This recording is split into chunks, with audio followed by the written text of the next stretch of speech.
This color used to kill people, not in a laboratory, not in a factory accident, inside their own homes. Families covered their walls with it. Women wore it to parties. Children played with it. Artists painted with it. And nobody suspected a thing, because the color was beautiful, bright, elegant, expensive, the perfect symbol of wealth and modernity. But hidden inside that beautiful green pigment was one of the deadliest poisons known to humanity, arsenic, and for decades, people unknowingly surrounded themselves with it. This is the story of the color that poisoned Europe.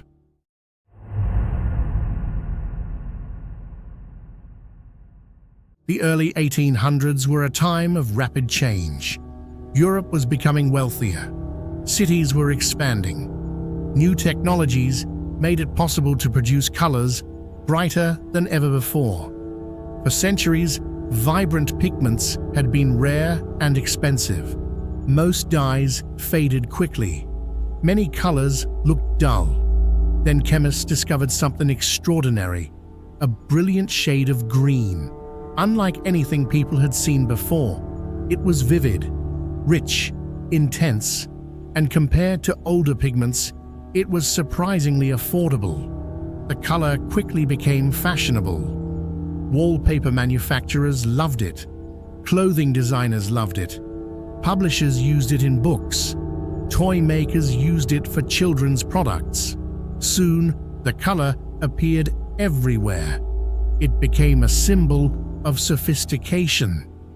If your home featured this vibrant green, it meant you were modern, successful, cultured. Nobody realized they were decorating with poison.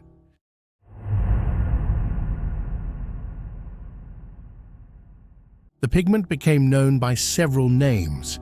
One of the most famous was Scheele's green, named after Swedish chemist Carl Wilhelm Scheele.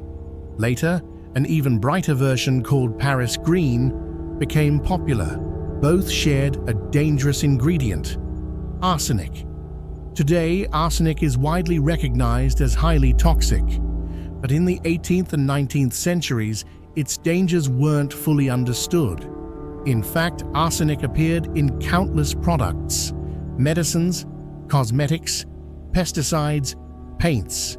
People knew large amounts could kill. What they didn't understand was what happened when small amounts accumulated over time.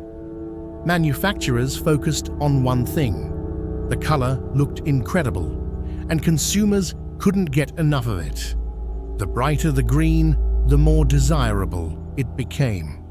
The poison hiding inside seemed irrelevant, at least at first.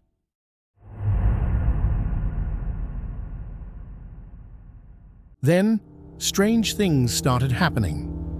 Families living in beautifully decorated homes began experiencing unexplained illnesses, persistent headaches, nausea, vomiting, fatigue, breathing problems, skin irritation. Some people reported dizziness, others described confusion and strange mental symptoms. Doctors were baffled. The symptoms appeared unrelated. Different families experienced different problems. No obvious connection existed. At the time, few people suspected their wallpaper. After all, how could a color make someone sick?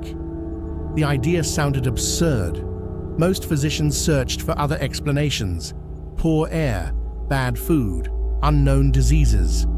Meanwhile, the real culprit remained hanging on the walls, invisible, silent, and increasingly dangerous.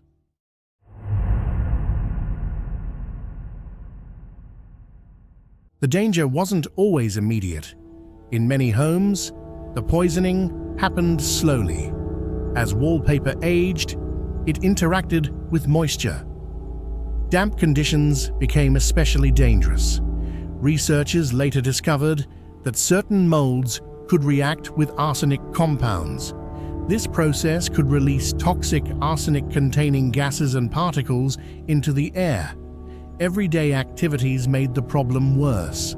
Opening doors, moving furniture, dusting surfaces. Tiny particles could spread throughout a room. People breathed them in without realizing it. Children were especially vulnerable. They spent hours in bedrooms and nurseries decorated with bright green wallpaper. The very spaces designed to be safe sometimes became the most dangerous. And because symptoms developed gradually, the connection remained hidden.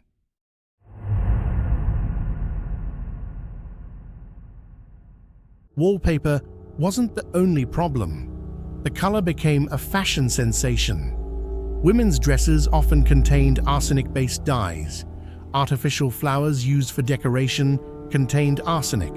Gloves, shoes, accessories, even cosmetics sometimes incorporated toxic ingredients.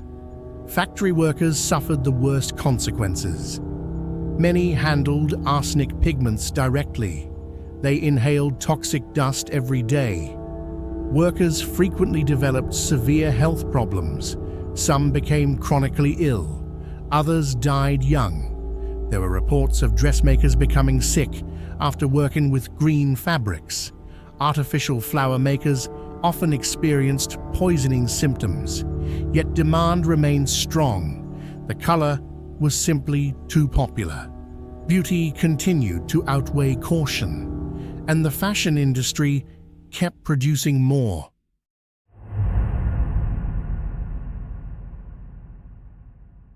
Perhaps the most famous arsenic theory involves Napoleon Bonaparte.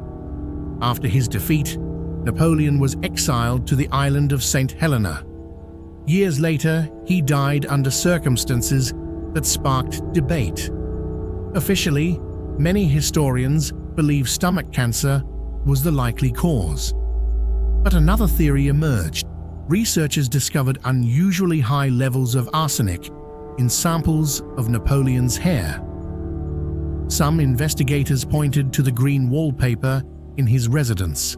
The walls reportedly contained arsenic-based pigments. Could toxic exposure have contributed to his declining health? The question remains controversial. Most historians do not consider wallpaper poisoning the definitive cause of death. But the theory became famous because it highlighted a disturbing possibility. Even one of the most powerful men in history might have spent his final years living inside a poisoned room.